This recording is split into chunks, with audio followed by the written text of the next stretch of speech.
The silence was thick, like dust in the air. Cold. Still. A dim red emergency light blinked on the cracked ceiling above the cryopod. Frost clung to every surface, coating the alien lab in a quiet, silver death. The glass of the pod hissed, cracked, then slid open with a soft groan. Lyra Vale gasped.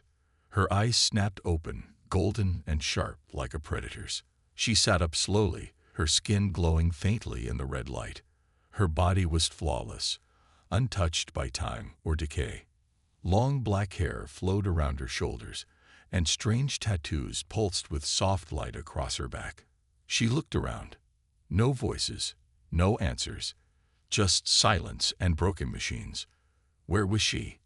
Her fingers shook as she reached up to touch the mark on her shoulder. It shimmered faintly, like fire under skin. She didn't remember placing it. She didn't remember anything. Then a voice echoed in the room. Awake. Finally. It was male. Calm. Cold. Artificial. Lyra stumbled out of the pod. Her bare feet touched the cracked floor. She scanned the shadows. Who's there? Ion shade. Tactical eye. Bound to your mind. Linked to your neural flame. You should remember. I don't, she whispered. What happened to me? A screen sparked on in the wall ahead. An old display, flickering with static. A face appeared, half machine, half shadow. Shade. You were built for war. Designed in the last years of the Earth-Dominion conflict. Cryostasis engaged after orbital breach. Estimated time passed, 171 years, 9 months. Lyra's breath hitched. No, that can't be right.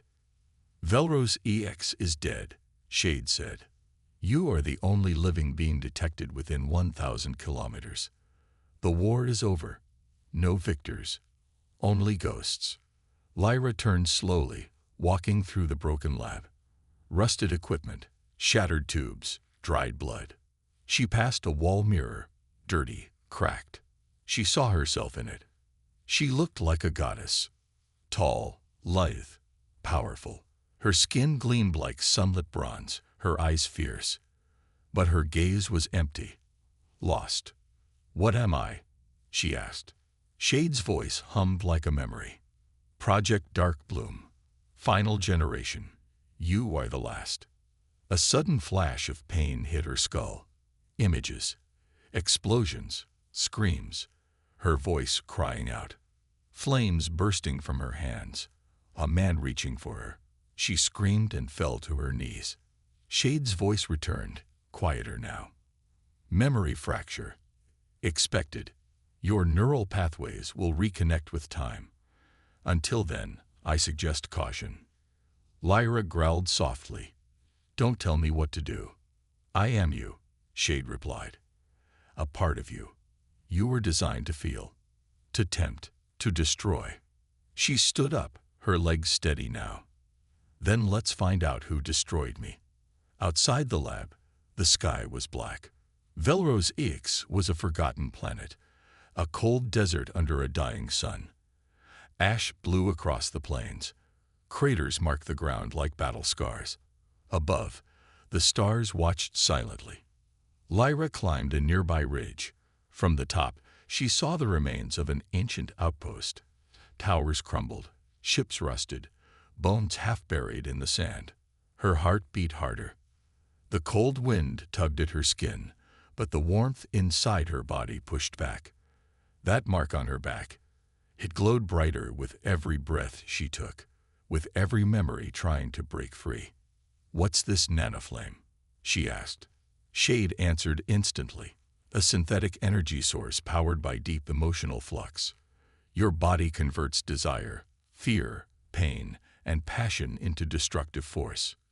You are not just a weapon. You are a fire that thinks. She touched the glowing symbol on her back again. It pulsed like a heartbeat. Then she heard it. A distant sound. Metal grinding. Engines. Lyra dropped flat and scanned the horizon. A black craft hovered near the ruins. It was old, patched together, Dominion design. The side hatch opened. 3 figures stepped out, wearing scavenger armor. One carried a pulse rifle. "They're coming here," she said. "Unknown intentions," Shade warned. "Your appearance will provoke interest or fear." Lyra rose slowly. She didn't feel afraid. In fact, she felt something burning inside her. A hunger. Her fingers clenched and glowed faintly. The scavengers entered the lab behind her. She waited in the shadows, barefoot, silent. One voice echoed, "No way. This place should be dust." Another laughed. "They say the dark bloom was born here. Just another myth. Let's strip it for scrap." Lyra stepped into the doorway. They froze.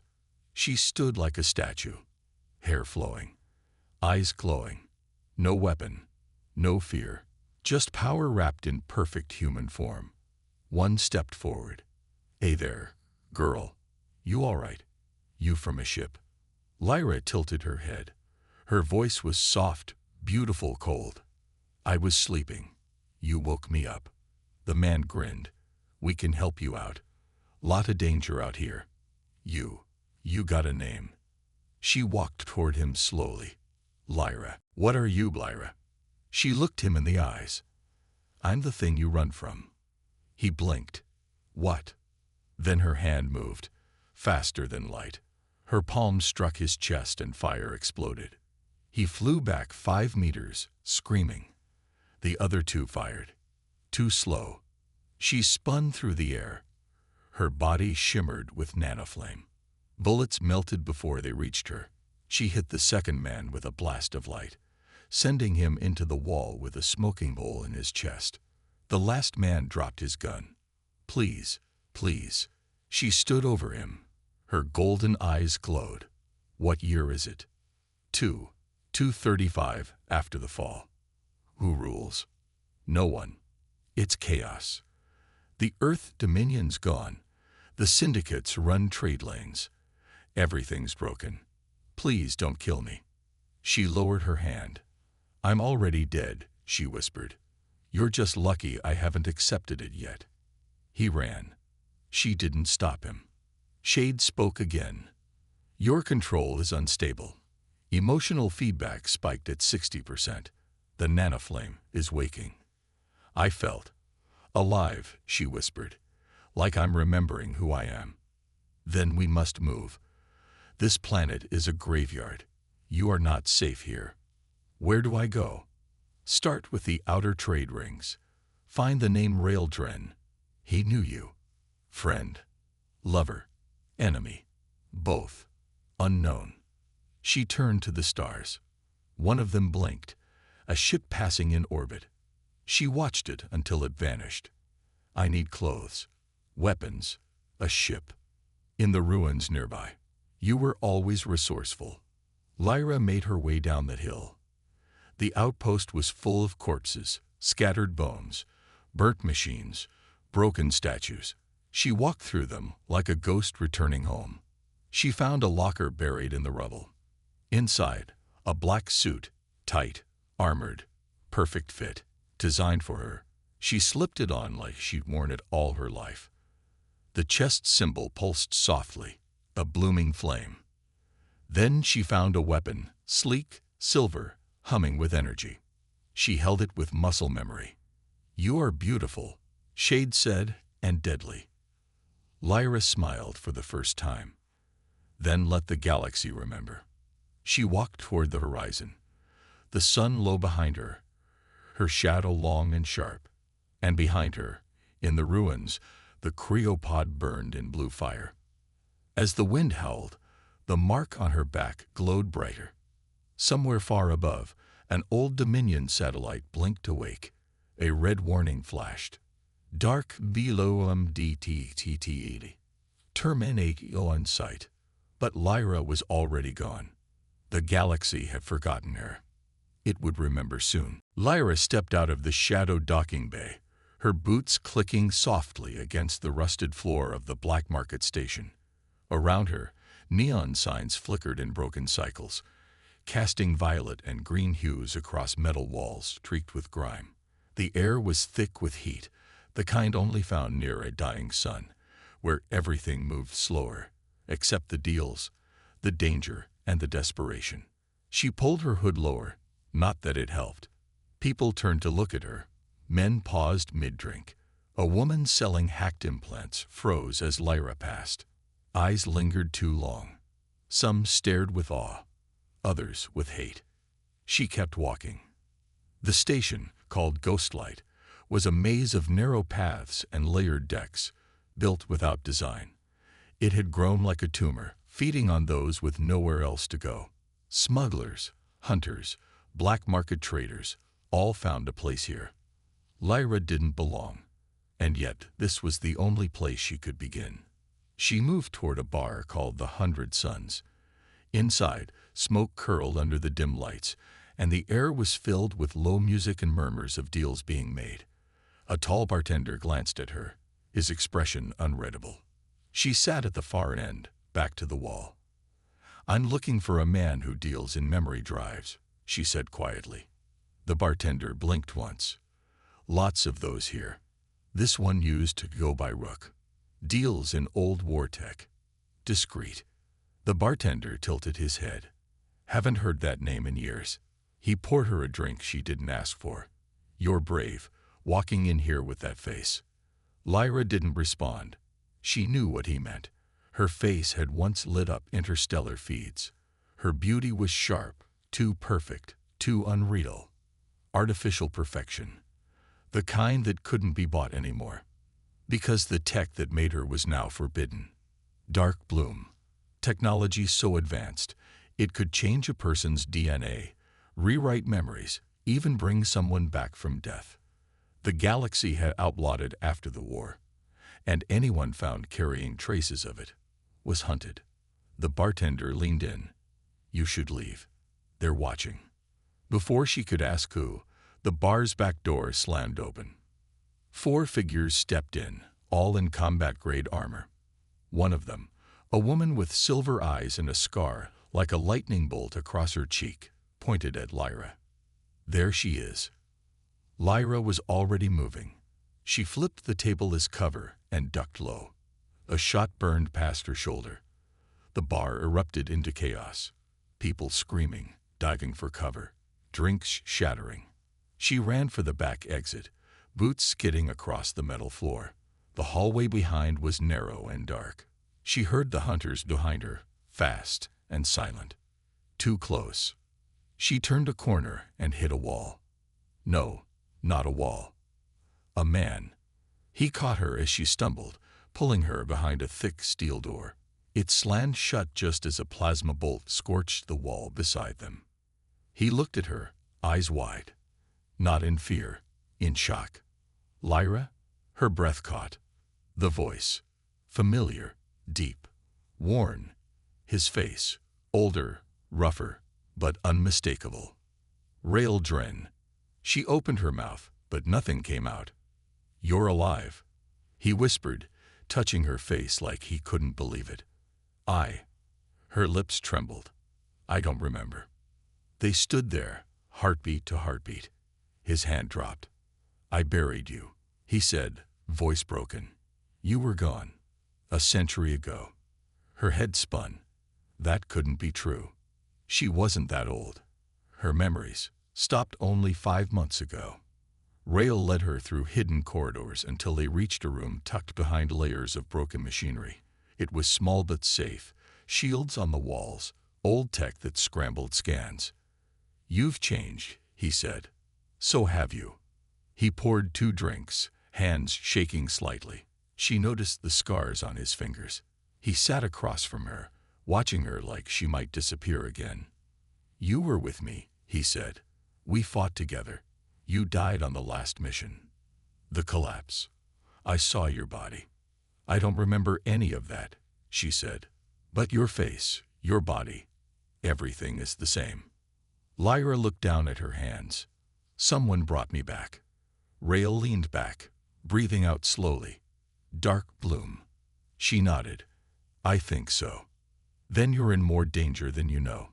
He stood up and began locking down the room. "If anyone finds out what you are."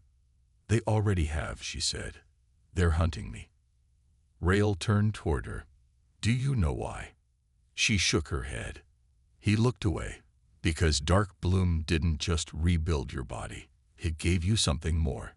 They say the ones brought back change. She frowned. Change how? Emotion, thought, memory, even time. Some say they dream of futures that haven't happened yet. Some control things without touching them. That's just stories. He stared at her. Is it? She thought about the way her body moved faster than her mind. The strange dreams. The way people stared, as if hypnotized. I don't trust myself, she said. Then trust me, he said. She wanted to. A part of her did. Something in her chest remembered him. His voice, his scent, his touch. Her body leaned forward. Her hand brushed his. But her mind stayed cold. I don't know you, she whispered. He didn't flinch. Then let me help you remember. She looked into his eyes. They were full of pain and hope, and something deeper, something dangerous. She stood up. I need answers first. There's a lab. Coordinates I found on an old chip. Someone there may know what happened to me. Rael nodded. Then we go together. I didn't ask you to come. I'm not asking. They left Coastlight before dawn. A stolen ship. Quiet engines. No lights. But they weren't alone. As they left orbit, Lyra felt it. A tug in her mind. A presence. Like someone watching through her own eyes. She gasped. What is it? Rael asked. Someone. Someone is inside me. He looked at her sharply. Can they hear us? She didn't answer. Her hands trembled. Her heartbeat wasn't hers anymore. Rael reached over, touched her face. Hold on to me. Fight it. I'm trying. Then a voice echoed in her mind. Soft. Cold. You belong to the bloom. Come home. She screamed, collapsing into Rael's arms. He held her, whispering her name. Over and over. Behind them, a transmission lit up the console. An urgent bounty alert. Target. Lyra. Former human. Now classified weapon. Reward. Dead -1 million credits. Alive -5 million. Rael's hands tightened around her. They're not going to take you, he said. Lyra opened her eyes. They glowed, just for a moment. A shimmer of violet light. She didn't notice. But Rael did. And he didn't tell her. Dust floated in the air like ghosts of the past. The ruins of Citadel Maris loomed high, cracked steel towers and shattered domes casting long shadows. Lyra stepped over broken glass, her footsteps echoing in the silence. Beside her, Rael scanned the surroundings with a small device. The hidden lab they were looking for was buried under what used to be the central tower. This place feels wrong, Rael muttered. Lyra said nothing. Her eyes moved slowly, tracing the lines of destruction. A strange chill crept down her spine. She knew this place, not in her mind, but in her bones. Something was buried here, not just metal, but memories. They reached a sealed panel covered in rust. Rael crouched and connected his device. Lights flickered, then the ground beneath them groaned. A section of the floor slid open, revealing a narrow stairway leading down into darkness. They descended in silence. The air turned cold and heavy. Faint blue lights lined the walls, revealing lab equipment untouched for years. In the center of the chamber stood a tall glass pod, cracked and empty. Lyra stepped forward. Her hand trembled as she touched the glass. "This is where I was made," she whispered. From the shadows, a figure emerged, cloaked in black, his face hidden by a hood. "Shade," Rael said, drawing his weapon. Shade raised a hand. "If I wanted you dead, I'd have done it before you reached the lab." Lyra didn't move. "Why are you here?" "I was part of the team that built you," Shade said. "And I'm the only one left who knows the truth." Rael lowered his weapon slowly. "You were created during the last Earth War," Shade continued. "The Bloom Protocol. That was the name of the project. You weren't born, Lyra. You were grown. Lyra's heart pounded. Why? To infiltrate the starborn syndicates. You were made to be perfect, beautiful, deadly. You could get close to their leaders, make them trust you, then burn their worlds. Rael stared at Lyra, unsure of what to say. Your power source is unstable, Shade added. It was always meant to be. You were designed to die once the mission was done. A final burst, a living star flare. Lyra took a step back. No, that's not me. You don't remember, Shade said. But I can show you. He touched the panel beside the pod. A flash of light filled the room. The lab disappeared. Lyra stood in a new place. A memory. She was younger, no scars, wearing a black suit. A tall woman with silver hair stood before her. Emotion is weakness, the woman said. You are a weapon. Lyra nodded. She walked into a room full of holograms. Alien faces, names, symbols. She memorized them all. Then another flash. She stood before a mirror. Her hair was perfect. Her eyes glowed faintly. Behind her, a starborn warlord laughed and drank wine. Lyra smiled at him. Later, he was ashes. The city burned. Her hands were glowing, her skin cracked with light. People screamed. Another flash. She saw herself falling, energy tearing her apart. And then, darkness. Lyra blinked. Back in the lab, she staggered and dropped to her knees. Rael rushed to her side. You saw it? Shade asked quietly. Lyra nodded. I was a monster. No, Rael said. You were used. Shade sighed. The protocol is still active.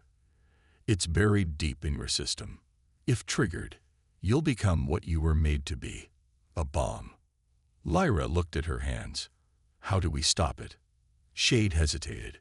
We might not be able to, but we can delay it, or find the one who has the trigger. Who? Rael asked. Shade turned. Commander Valer. He was the mission director. If he's alive, he has the code. Lyra stood. Where? Out past the Black Moons, Shade said. He went there after the war, hiding from ghosts. Rael helped Lyra up. Then we find him. As they turned to leave, alarms blared. Shade's eyes widened. Someone else is here. A loud crash echoed from above. Dust rained from the ceiling. Rael cursed. We have to move. They rushed up the stairs. The floor above shook. Outside, strange shapes moved in the ruins. Drones with glowing red eyes. They found us, Shade said. The syndicates must have traced the signal. Rael fired his weapon. 2 drones exploded. Lyra's eyes flared gold. I'll hold them, she said. Rael grabbed her arm. No, you can't use that power. It could trigger the protocol. I can control it. You're not sure. But Lyra stepped forward. Energy crackled around her. The ground glowed beneath her feet. She raised her hand. A blast of heat exploded outward, tearing the drones apart. Then she dropped to her knees, gasping. Rael caught her. Shade knelt beside her, scanning her vitals. You didn't trigger it, he said, surprised. But you came close. Lyra looked up. I need answers. I need to know who I really am. Rael nodded. Then let's find this Valar. Behind them, the ruins burned. And deep inside her, something began to stir. A spark. The Bloom Protocol was waking. The ghost ship drifted near the black hole, silent and forgotten.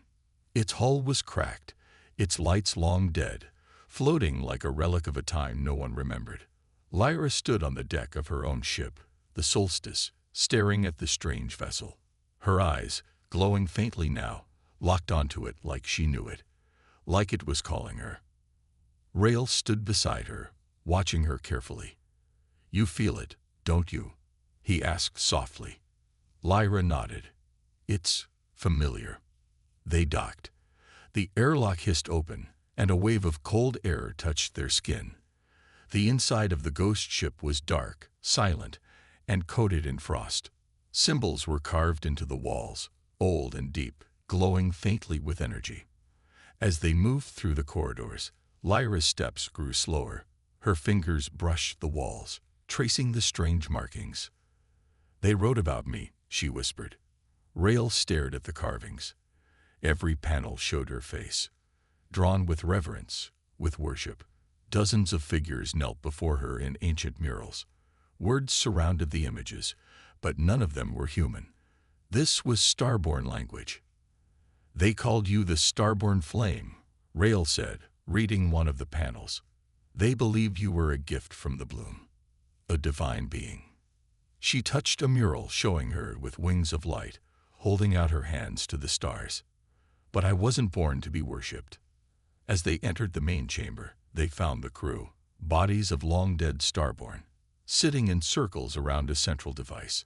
Their bodies were dry, their eyes closed like they were dreaming. All of them faced the center, where a large crystal pulsed dimly. Then something changed. The moment Lyra stepped closer, the crystal lit up. A soft hum filled the ship. Lights flickered to life. The ship breathed again. Rael stepped back. "You're reactivating it." Lyra's eyes glowed brighter. Energy swirled around her. The crystal responded to her like it was alive, like it was waiting all this time for her return. The murals shimmered. The dead did not rise, but something inside the ship did. Power surged through the floors and walls. The ship aligned itself with the bloom's signal. Engines hummed quietly. Lyra's hair floated around her like there was no gravity. Her feet lifted off the ground. "Lyra," Rael said, his voice shaking. "Stop. It's too much." But she didn't hear him. Her body was glowing. The power from the ship flowed into her, feeding her, growing her. Her skin shimmered like starlight, and the air cracked with energy. "I feel everything," she said. "I feel the stars, the dark, the pulse of the bloom." Rael grabbed her hand. "You need to stop. This will tear you apart." She turned to him slowly, her eyes alien, almost inhuman. "I was made for this." "No," he said. His voice was raw. "You were made for more." She stared at him, and then he said it. "I was there, Lyra. I was one of the ones who made you." The power around her stopped. "I worked with the team who built your neural core. I saw you before you were awake. I watched them argue if you were machine or life. But I saw a soul." She stepped back, confused. "I named you," he said, "before anyone else. I called you Lyra because it reminded me of music. You were music to me." Her voice was soft. "You lied to me." "I did," Rael said, "because I had to. They wanted to shut you down. They were afraid of what you might become. I lied to keep you alive." She was shaking. "You said you found me in a lab after the war." "I did, but I was also the one who put you there. I betrayed you." Something inside Lyra snapped. The lights around her burst. Energy exploded from her body. The floor cracked. The ship trembled. Her voice echoed, no longer human. "You used me."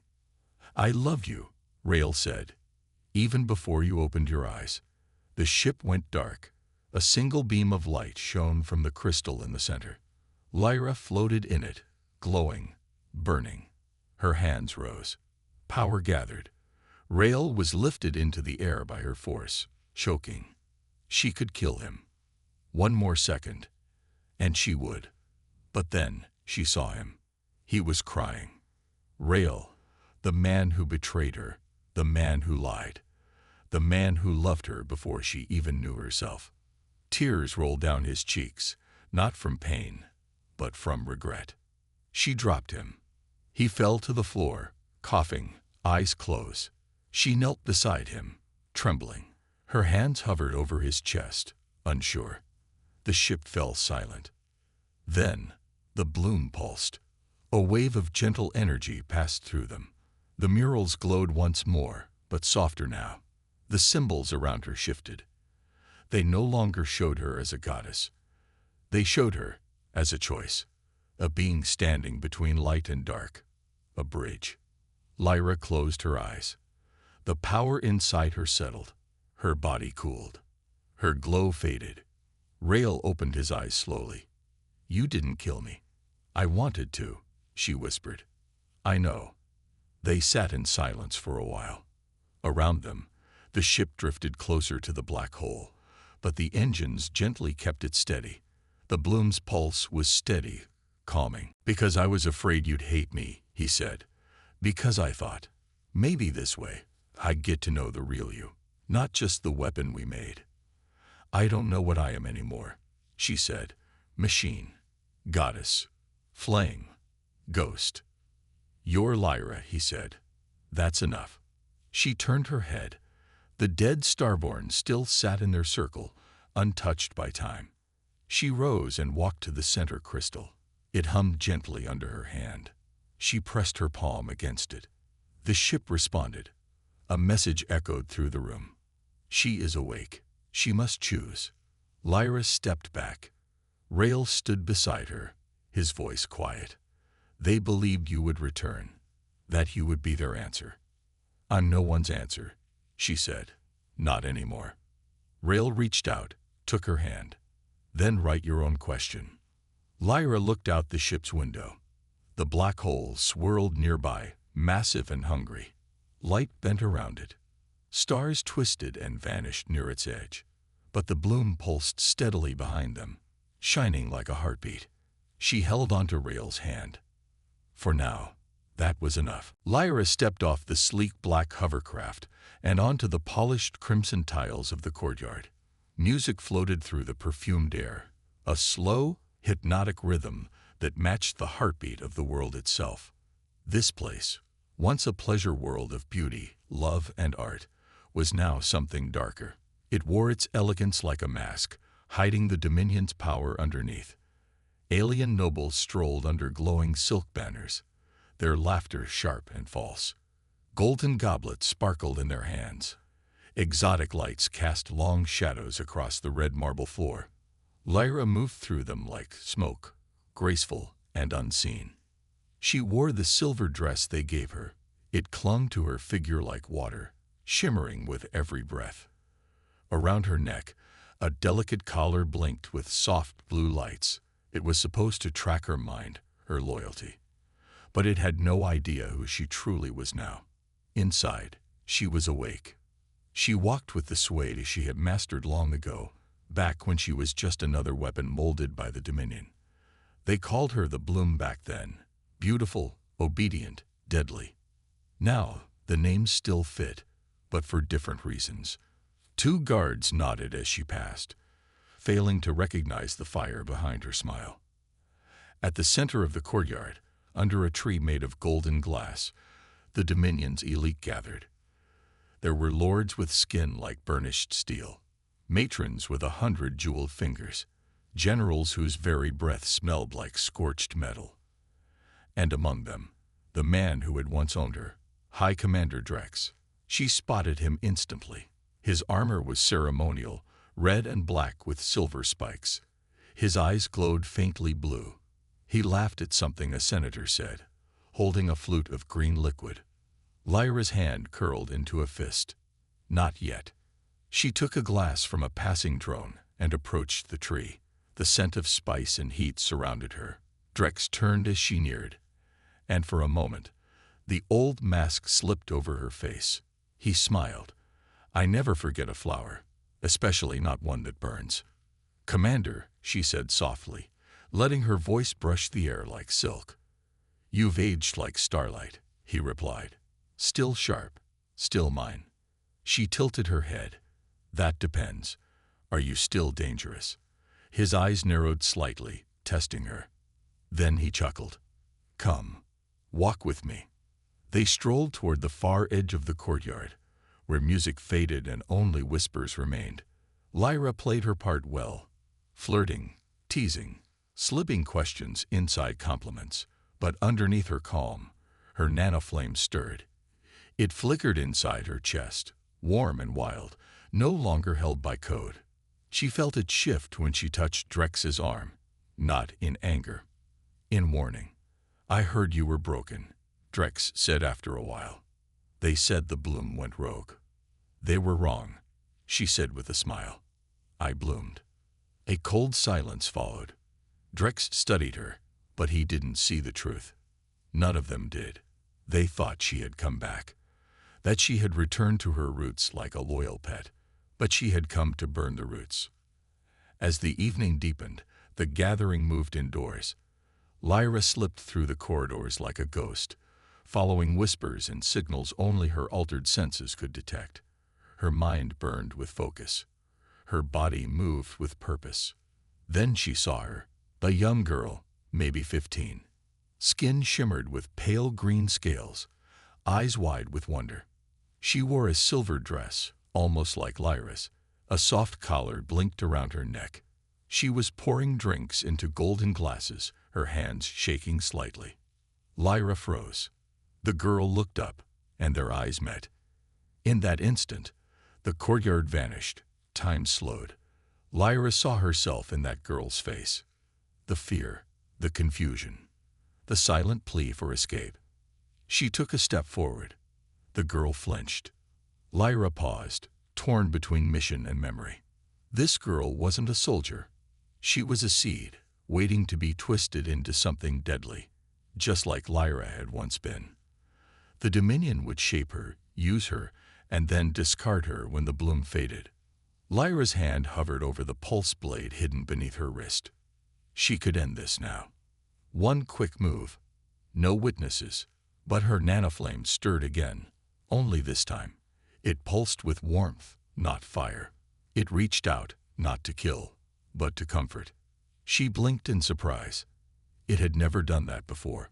It responded not to orders, not to programming, but to something deeper. To her soul. "Go," she whispered to the girl. The child stared at her. "I said go," Lyra repeated, gently but firmly. The girl turned and vanished into the shadows. Lyra stood alone in the hallway, heart pounding.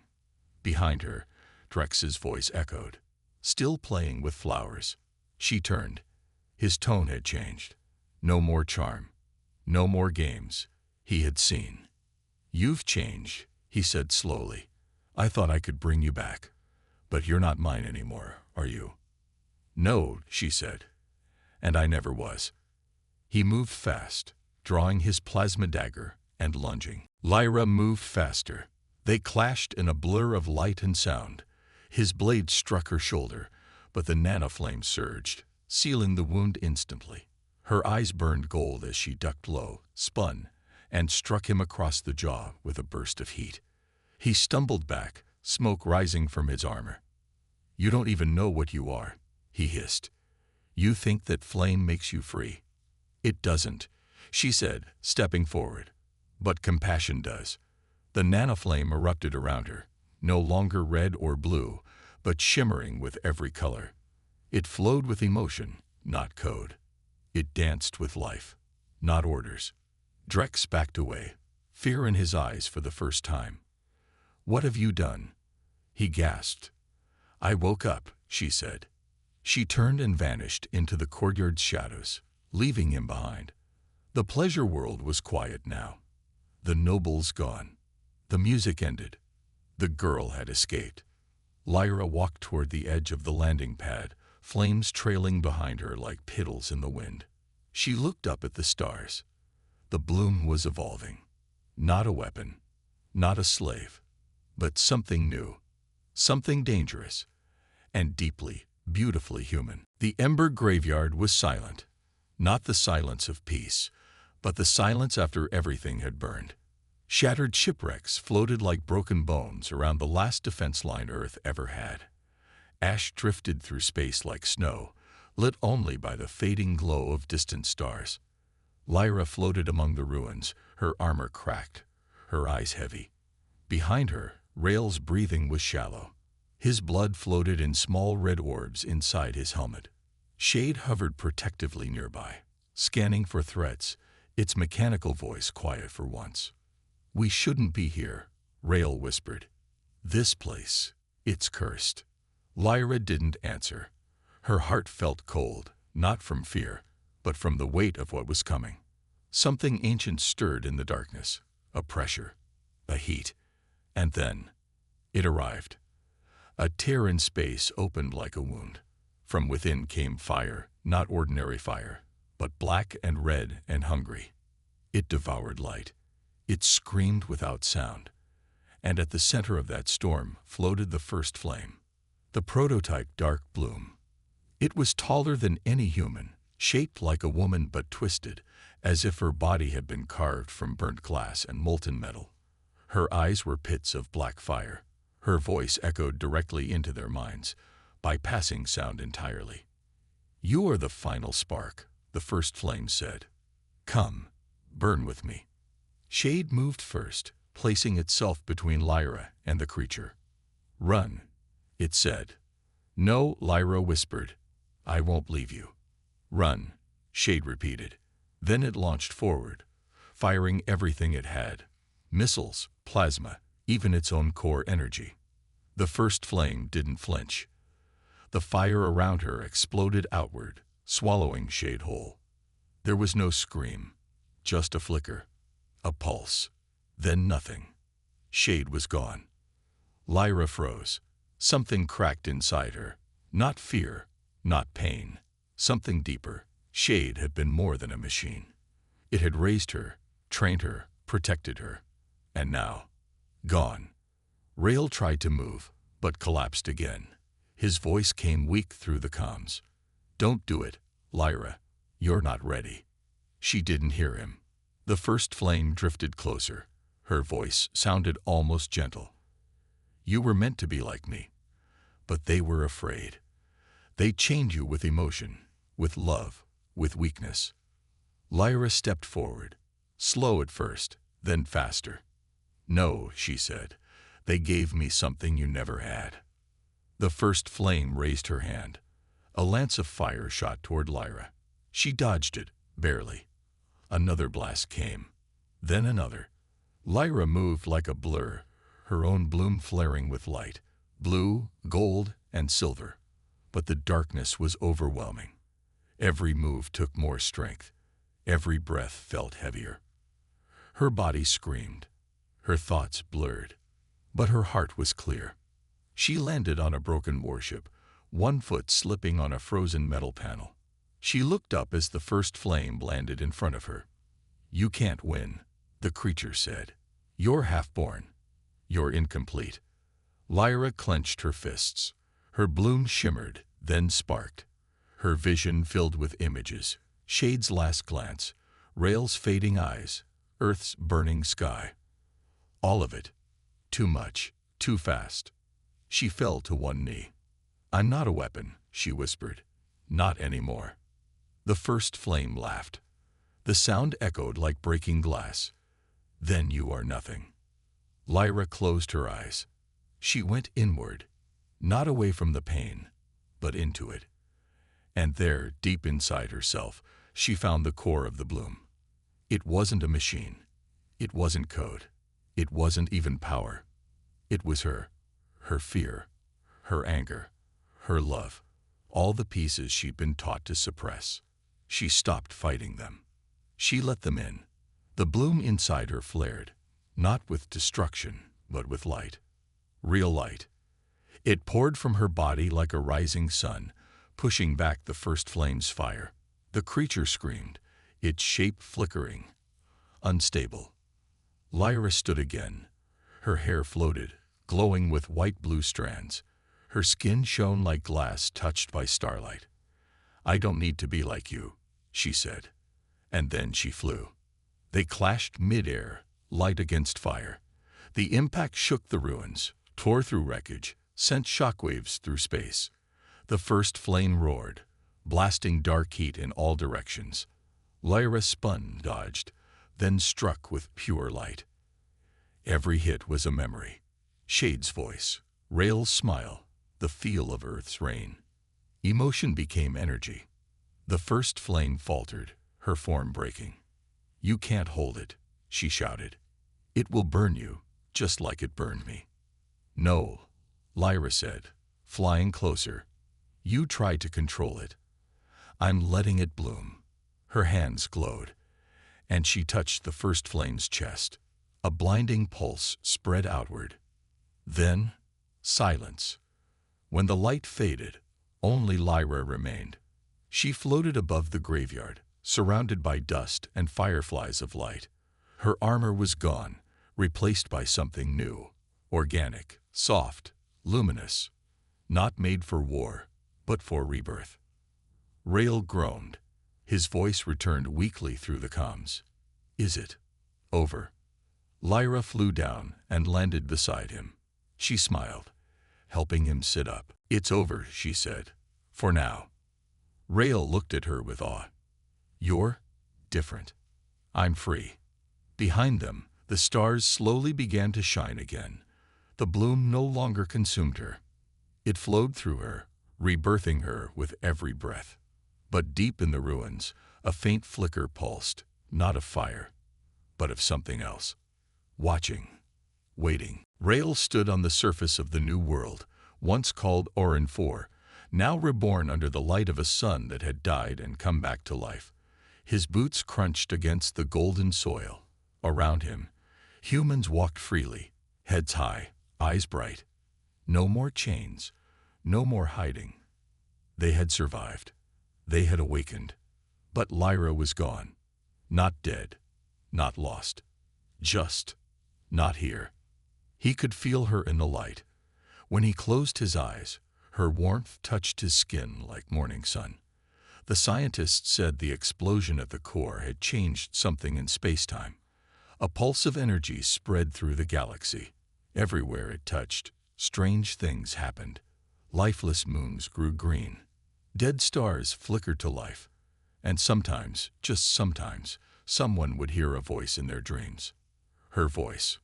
Rail sat in a field of silver grass, watching the sky. Nights on this planet were never dark. The stars shone brighter here, like someone had polished them. He remembered Lyra's last words, the way her eyes glowed just before she vanished. I was made to burn. But even then, she had smiled. A small, calm smile, like she knew something no one else did. Now, years later, people told stories. A mining ship in the outer belt swore they saw a woman of light guiding them out of an asteroid storm. A lost child on the moon of Ceres claimed a voice sang her to sleep and led her back to her parents. Pilots said they caught glimpses of her reflection in their cockpits when flying near dead zones. Always the same feeling, warmth, peace, and something impossible to explain. They called her the Bloom. Rail didn't correct them. He stood slowly, looking toward the horizon. A group of children ran past him, laughing, chasing a floating drone. One of them paused beside him, a girl with wild hair and curious eyes. Mr. Rail, she said, tugging his coat. Is it true about the Bloom? He crouched beside her. What do you think? The girl looked up at the sky. I think she's watching. Rail smiled. Maybe she is. He had rebuilt what he could. The movement Lyra sparked lived on. Humans across the galaxy have begun waking up. Not just surviving, but becoming more. Smarter, stronger, free. The control nodes the architects used to keep humanity quiet had all gone silent after the core exploded. No one knew why. Some said Lyra's final burst had broken the network. Others believed she had become part of it and rewrote it from the inside. Rail didn't need an answer. He just knew she was still out there. He walked through the capital of the free worlds, a city named Solara. Every building glowed with soft light. No shadows, no fear. The people lived together now. Different backgrounds, different paths, but one future, a future Lyra dreamed of. A message arrived from the far colonies. The humans there had built a garden in orbit. They called it Lyra's Ring. It was made of light and crystal, floating above a quiet moon. And every 7 days, it glowed so brightly it could be seen from 5 systems away. Rail watched a video of it. The camera zoomed in on the garden. It was shaped like a blooming flower. He felt tears rise but did not wipe them away. One night, as the twin moons hung low, Rael stood by the lake outside Solara. He placed his hand on the water, feeling its warmth. This lake used to be frozen. Now it shimmered with life. Fish darted through glowing reeds. Dragonflies sparkled like tiny stars. Life was blooming everywhere. He spoke softly, not sure if the wind would carry his words. "You were right, Lyra. You weren't made to burn alone." The wind rustled the trees. Somewhere far away, in the depths of the Orion sector, a trader's ship drifted near an uncharted sun. The crew had stopped to repair a damaged relay when the sensors went wild. No heat, no gravity shift, just light, light in the shape of a woman, floating in silence near the star's edge. The captain stepped outside, helmet on, and stared. The light didn't move. It just shimmered. And then, a whisper in the comms. No static. Just 6 words. "I see you. Keep blooming." Back in Solara, Rael met with the Circle, the group leading the new movement. They spoke of peace treaties, of building education centers, of helping the remaining architect machines who had turned away from their creators. Rael nodded, gave his advice, but his heart was elsewhere. He missed her, not just her strength or her light, but the quiet moments. The way she tilted her head when thinking. The way she held his hand, even when she was afraid. The sound of her laugh, soft, rare, beautiful. One evening, he walked alone to the top of Solara's highest hill. The city lay below, golden and full of life. Stars filled the sky like a river of diamonds. Then, a shimmer. He turned slowly. There, hovering just above the hill's edge, was a silhouette made of light. No face, no words, just the shape of her, the same curve of her shoulders, the same stillness. He stepped forward, not blinking, not breathing. The figure glowed brighter, and then it was gone. But Rael smiled. That was enough. In a small village on the edge of the wildlands, a child sat under the night sky. Her parents had told her stories, of stars that listened, of light that protected. She believed them. She looked up now, eyes wide, heart open, and she saw it. A shimmer among the stars, faint, like the glow before dawn. But it moved. It danced. And it felt warm. The child gasped. Her hand reached toward the sky. And then, in the quiet of the night, a whisper echoed around her. No mouth, no voice, just a presence. I was made to burn, but I chose to bloom. The stars twinkled brighter, and the galaxy, once cold and cruel, now felt like home.